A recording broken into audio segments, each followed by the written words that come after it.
With me is the founder of WikiLeaks. He's just published When Google Met WikiLeaks. Julian, thanks for inviting us into the Ecuadorian embassy.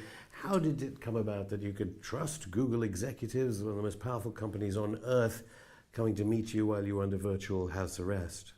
Well, I'm not sure that I trusted them any more than they trusted me, but it was a very interesting meeting between the most senior executive of Google, Eric Schmidt, now the chairman of Google, and myself during the middle of the Arab Spring with a secret meeting, and 3 other people also brought by Google to that meeting.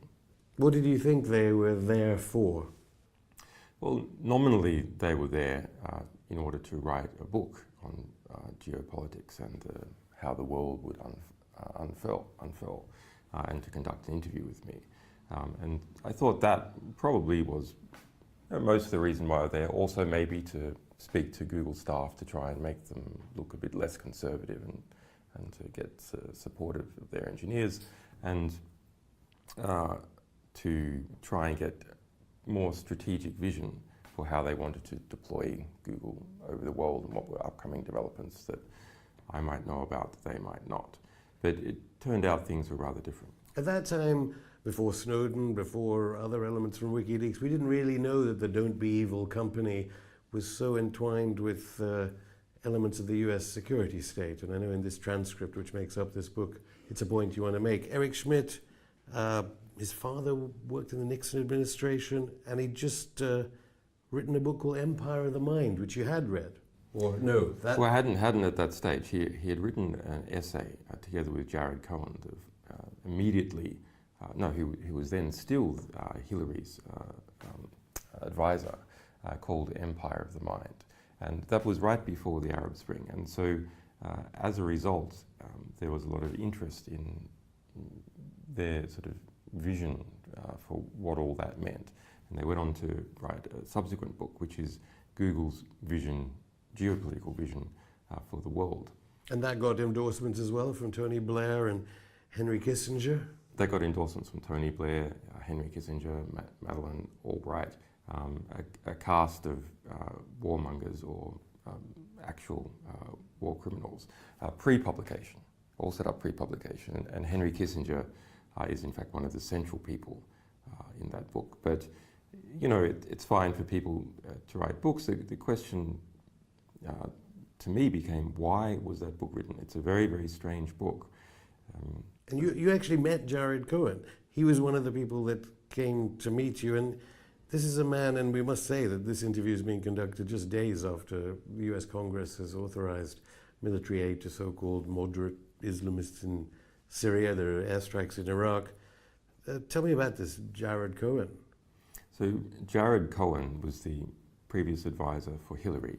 He jumped from Hillary to work to being the head of Google Ideas. And Google Ideas is an in-house State Department that Google runs.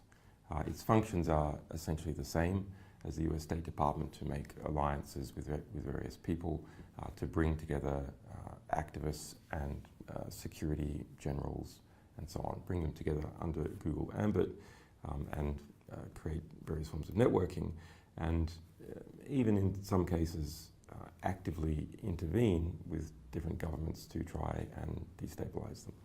Now, I've read the book and listened to the audio recording. It's quite friendly, but in Empire of the Mind there are clear sentences in here, things like greater transparency in all things is a dangerous model. Yeah, the position being pushed forward by Google at its most senior executive level to Washington is that it is the state who should determine what is published and what is not published. There should be a state body that oversees whistleblowing organizations, and they have to go through that state body before they can release material. And it's not just Jared Cohen.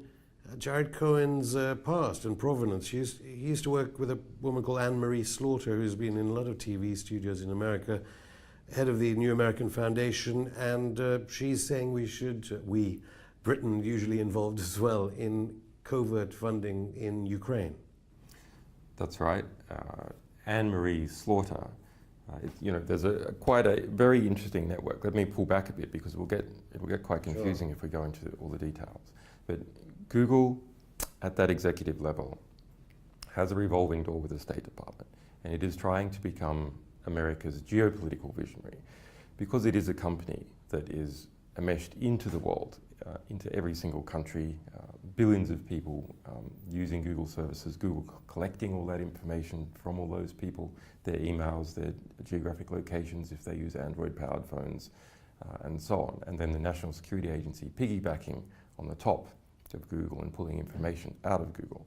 So Google has a lot of room to argue that it is the edge of the way the world is developing economically and in terms of information and in terms of geopolitics, because it has to deal with all these countries. So the empire of the mind and the subsequent Google book is a calling to Washington, not to the general public, because it's not really a book that's readable by the general public, but a calling to Washington.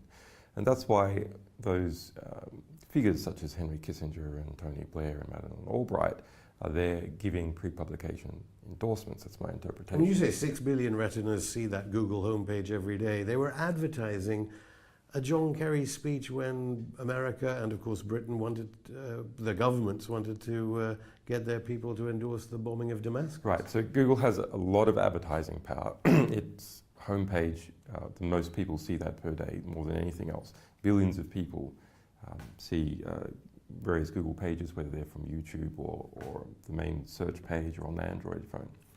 So that gives Google intense ability not only to collect information about what people are doing, but also to project what it wants to those people.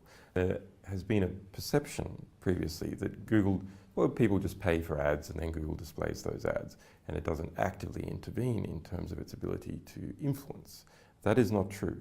In fact, during the most intense moment of the debate in US Congress, whether Syria was to be bombed or not bombed, Google on its homepage put up a link in red, highlighted, to point directly to the Kerry speech.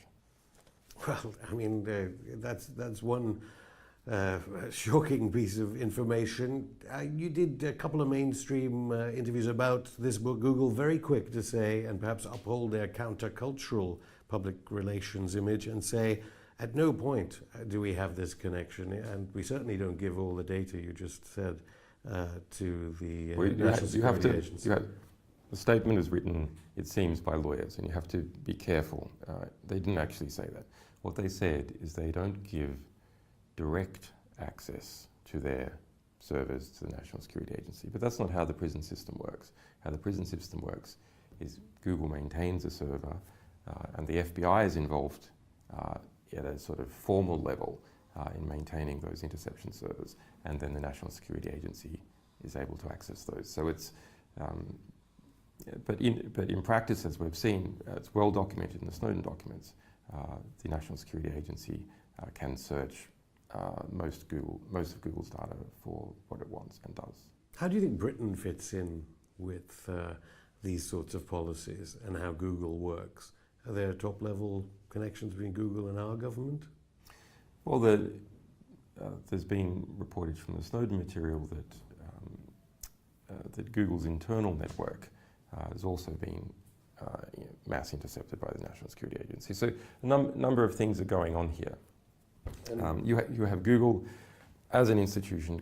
It is now the second largest company by market capitalization, $400 billion in the US, and it's growing ever faster and penetrating other countries.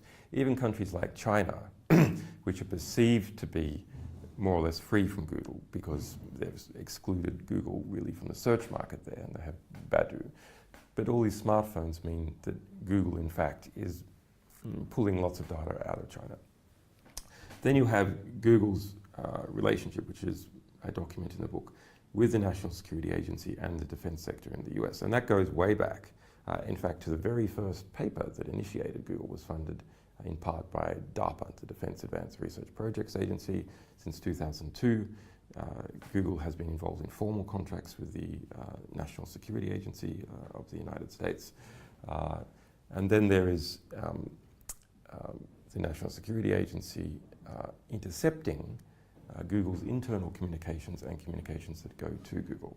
So what we have here is a mixture of voluntary interaction at a sort of contract official level, social interaction at the level of senior executives of Google, and then we have coerced interaction, where just the fact that Google is collecting all this material, and that is part of its business model, to collect as much information about people and how they behave, to generate profiles of them, to make them as predictable as possible for advertising, that can then be intercepted.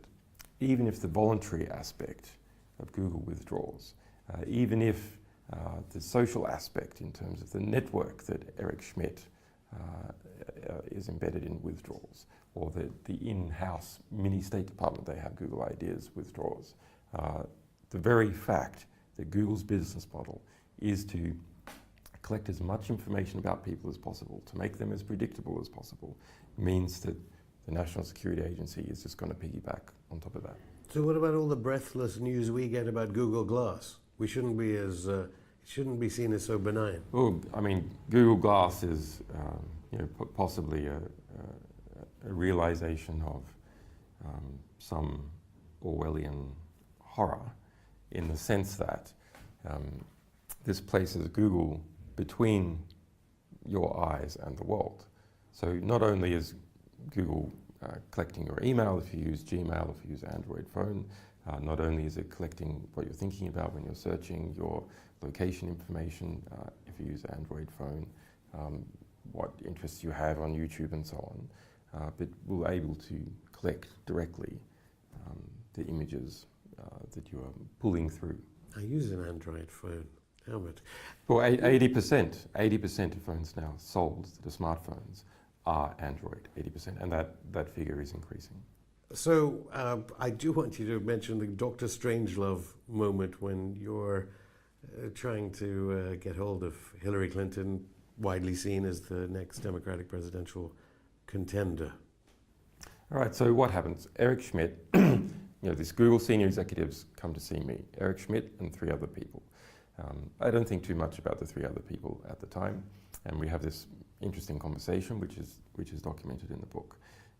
And then a little bit later, I need to speak to the most senior person in the State Department. Hillary is the most senior person.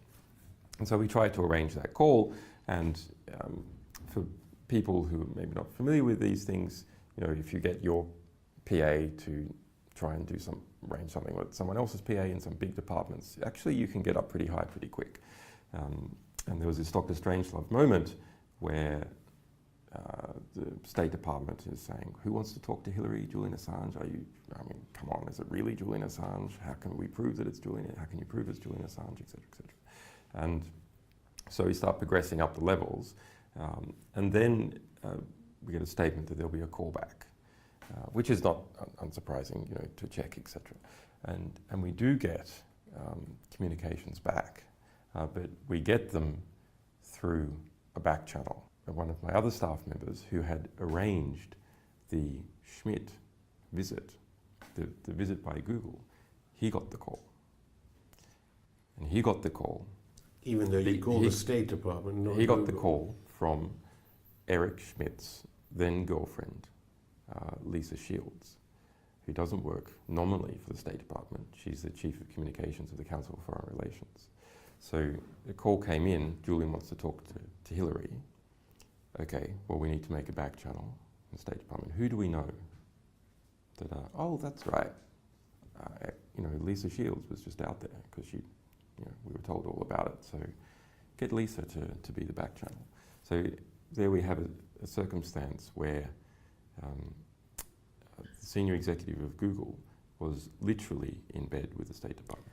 But Julian, ever the publisher, even with a tag around your ankle, you ask Eric Schmidt, one of the most powerful corporation leaders in the world, whether he'll leak something to WikiLeaks. That's right. We asked that Eric Schmidt provide us with the secret Patriot Act requests that had been served on Google for to coerce Google to give information to the US intelligence. How did you even know that they existed? Because this is before Snowden. That's right. But I have been studying the National Security Agency for about 20 years, so we knew that this sort of thing was going on even before the Snowden revelations. The Snowden revelations are very important because they gave more detail. Anyway, so he became very nervous and said that he couldn't do that because that would be illegal. But I didn't realize at the time that the amount of, I thought the Google would be acting because it had been coerced rather than there was an element of voluntarism in its associations with the US military. He's since written complaining to the US government, isn't it? Google's issue is no, they shouldn't be doing it. Google's fighting against the National Security Agency. Initially when the Snowden thing broke, they were playing it down. And then Google, Facebook came out with an almost identical statement, clearly been worked on together, with this direct access line, trying to spin what had been occurring. And then more Snowden documents were released documenting more concretely. And then there appears to be perhaps even some pressure from within Google, from its lower level engineers who were a bit shocked to find out what was happening. And so Google has taken a more assertive approach in public subsequently. But ultimately, Google is part of the defense industrial base. That's said by the head of the NSA in an email to Eric Schmidt. It has very close associations with US foreign policy circles, and that's going to continue. And even if we got to the stage where Google, as an organization, rejected that notion that it should cooperate in some manner with what is going on, it can simply be coerced to do so. You say in the book that when it comes to WikiLeaks itself, the opponents of WikiLeaks opportunistically, they distract attention from the actual revelations, and this has been recurring in lots of WikiLeaks revelations. It's always the possibility of harm, and then they kind of forget about the revelations. Just tell me a little bit about that. Look, that's something that national security journalism has been facing since at least the 1950s, possibly even before. These are innocent, fair journalists, or they say this they are when they write pieces saying you're dangerous. Well, I mean, there's you have to understand that when one publication publishes a dynamite story, other publications don't have a story. And so they try and undermine the story in some way. They have to write something, so they will often do that. And then, unfortunately, a lot of those people are too close to the very powers that they should be trying to hold to account. If we go back and look at what the US military, Robert Gates and General McMullen, said about our publications of creating hypotheticals that maybe they would cause harm, our publications documented their involvement at a case-by-case level in the deaths of more than 20,000 people in Afghanistan and more than 108,000 people in Iraq. Those are the stakes that we were talking about. Not only the dissolution of two societies, but the deaths of over 100,000 people. And so when you want to distract from this, you just make the same accusation to the person that is making accusation against you. It's a kindergarten rhetoric. Your mother smells. No, your mother smells. I mean, it's really that pathetic. I mean, often it's been the most, in inverted commas, liberal journals and magazines that seem to attack you the most. You do say something that I hadn't realized before about the Guardian newspaper. We should make clear. Just to put down on record, in 2013, in the trial of Chelsea Manning, who was subsequently sentenced to 35 years for giving information to the media, and only for giving information to the media, there's no other allegation against them, that the General Carr, the person responsible for investigating whether any harm was caused by our publication, the US government said under oath that they couldn't find a single person who had been harmed. Not a single person. And yet, as I said, liberal publications from time to time, I mean, the big debate seems to be, and they have these think tank debates going, oh, the real debate is, you know, how much should WikiLeaks have released and what isn't and what is. You do say that The Guardian printed a decrypted password to all the cables. That's right. Tell us about why. Was it a mistake by The Guardian? I think it was probably a mistake, but it's a mistake that comes in a certain context, which is a context to rush. Basically, The Guardian was very concerned about what it had done and whether it would be aggressively criticised for what it had done in relation to us. So it had broken a contract, all 3 points of our contract, and there was a reputational fight on between us and The Guardian. And in that concept, it rushed to put out a book. And in that book, it put the decryption password for all the cables. That seems so bizarre. Well, it's just completely incompetent and negligent.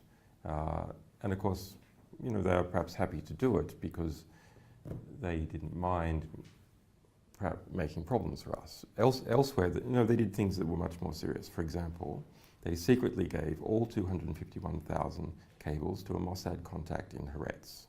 All 251,000.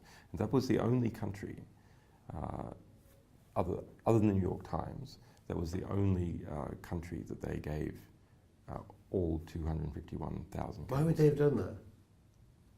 We don't know.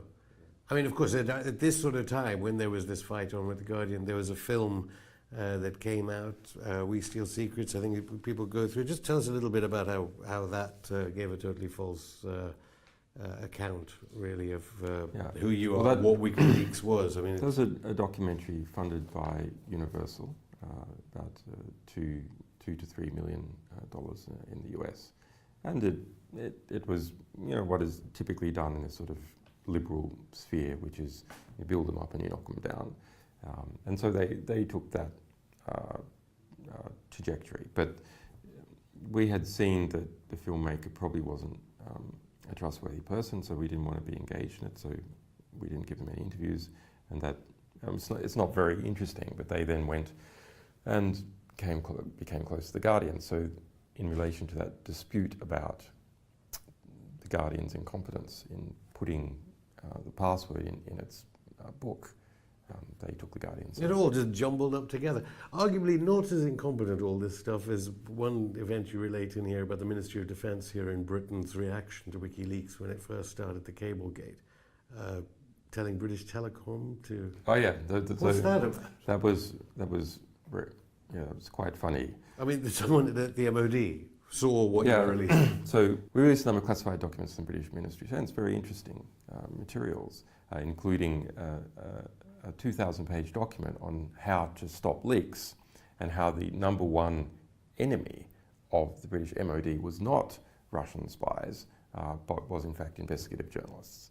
And okay, so then afterwards, as part of our due diligence to protect our sources, we filed the Freedom of Information Act request on the British Ministry of Defence to see if we could get a feeling whether there was any investigation going on and where it was leading. And we got materials out. And those materials showed that the British Ministry of Defence was sort of panicked that this material was there, and they're going, my God, there's pages and pages. In fact, there's hundreds of links, and they had 5 exclamation marks in a row. And then we've got to do something. And they're like, well, okay, let's tell British Telecom, who controls the internet for the Ministry of Defence, that to prevent anyone in the Ministry of Defence reading WikiLeaks.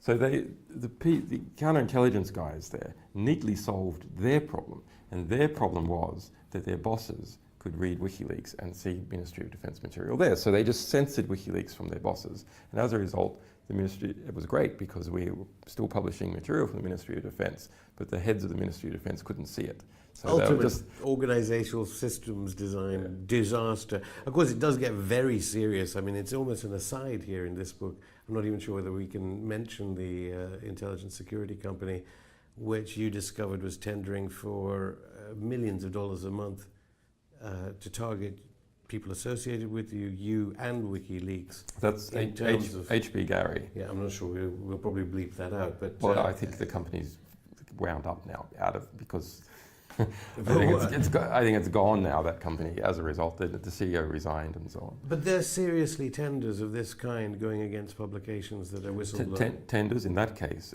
for $2 million per month. $2 million per month paid for by the Bank of America to attack us, attack Glenn Greenwald as a supporter, the Snowden journalist. And the recommendation for those private intelligence companies to the Bank of America was given by the Department of Justice. Well, despite all of this, here you are in the Ecuadorian embassy. Chelsea Manning, as you said, decades prison sentence, the appeal coming up. You've still come out, WikiLeaks has still come out with the Finn Fisher leaks, which are part of a UK, formerly part of a UK Gamma group. Just tell us just a little bit about the Finn Fisher malware that you released to the public in the past few days. Put it in context, 80% of the National Security Agency is run by private industry. So when you think about what is the core of government, what is more government than anything else, you think it must be intelligence agencies. No, in fact, in the West, the intelligence agencies are now 80% run by private industry. And so a number of different private industries have started up to sell products to intelligence agencies around the world. And one of them is Gamma Group. And Gamma Group produces something called Finn Fisher. And Finn Fisher is actually a suite of cyber weapons to hijack people's mobile phones, to turn on the microphone on people's mobile phones, to pull information out of their computers and so on. And probably the most serious thing that it produces is a bulk Trojan system that you put in the major gateway of a country or ISP, and then everyone's connecting to that. The Trojan goes back down and infects their machines. And the material that we published was the code itself to do that. Their command and control center, the actual infection code, and then interactions with their clients, their various intelligence agencies saying, oh, but this thing doesn't work for me on a BlackBerry version 2, etc. And so you get not only a list of clients and how much money that they've spent on this software, but some of the interaction with how they are engaged in targeting individuals and groups. And so populations in countries which... for example, in Bahrain, targeting an ally human rights. An ally of Great Britain, and with a Fifth Fleet also based in. Could be used against them. Let's go to the normal politics of it as well. You mentioned in the book at one point that there were once authentic actors like unions and churches, and how it's all been hijacked in a sense. You were depicted as free market statism. Yes. In this larger battle, how can what WikiLeaks does contribute in this battle? Battle of globalization, really. You mentioned politics versus wealth transfer. Yeah, well, we're in a position now that that there's no other game in town other than the internet. It's not a matter of we can't go back to the caves. If we do that, we cut ourselves off to influence the development of society. But what is happening now is a sort of these fluid, postmodern, public-private networks of interaction. I gave you an example. This National Security Agency, 80% being run by private corporations. And those private corporations, though, have shareholdings across jurisdictions. But the political actors that you might perceive to be working in the other direction, the NGOs, these meetings like the Internet Governance Forum or Sweden's Stockholm Internet Forum, is coming together to what it seems to create a new vision for a better world. These are funded by the same players. So Google and Google Ideas is funding a bunch of these, and they're captive and largely related to its interests. But similarly, the State Department and USAID and SIDA in Sweden and the FCO are also... Bono's One Foundation, the Gates Foundation, the New America Foundation, you go on. There is hope, though, in this book. I detected the political education of apolitical tech people being extraordinary. And as you said, I think before, that even at the height of the propaganda against WikiLeaks, 40% of the US population, with 900,000 people in America having security clearance. We have an update on that statistic now. The ACLU, in fact, ran a survey So that we have majority support, even in the United States, for people under the age of 40. Majority support. So despite the media propaganda, there's still majority support. So people can feel when the media is trying to push them. It's still media propaganda. Maybe not in Scotland. Well, but I mean, look, in Scotland, there was 45% support of independence. That was up 15% compared to compared to a year ago when the campaign started. So, okay, they pulled out all stops. You saw the Swedish Foreign Minister trying to intervene in that campaign against Scottish independence, and both Clintons came out against it, and Barack Obama came out against it. The Australian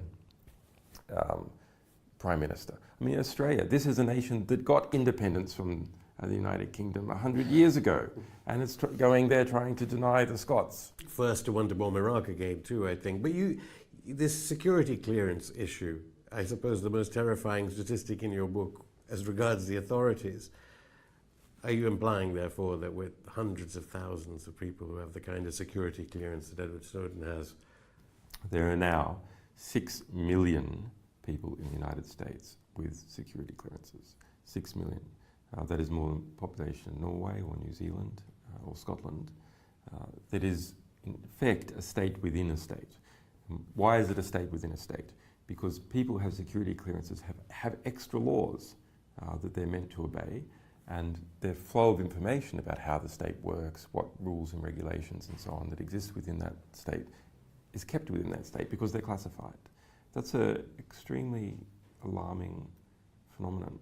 But all it takes is one of them to write to you. If we go back to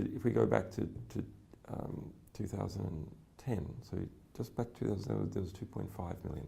So there's been more than a doubling of the size of the national security state within the US in just 4 or 5 years. But as a publisher, it's good news for you. It's good news for us in the sense that, yeah, the more people, I mean, if you think about it, 6 million people having security clearances, more than 1.5 million having top secret security One clearance. must doubt, just one of them must doubt about US foreign policy at the moment. Exactly. Julian Assange, thank you. You're welcome, Afshin.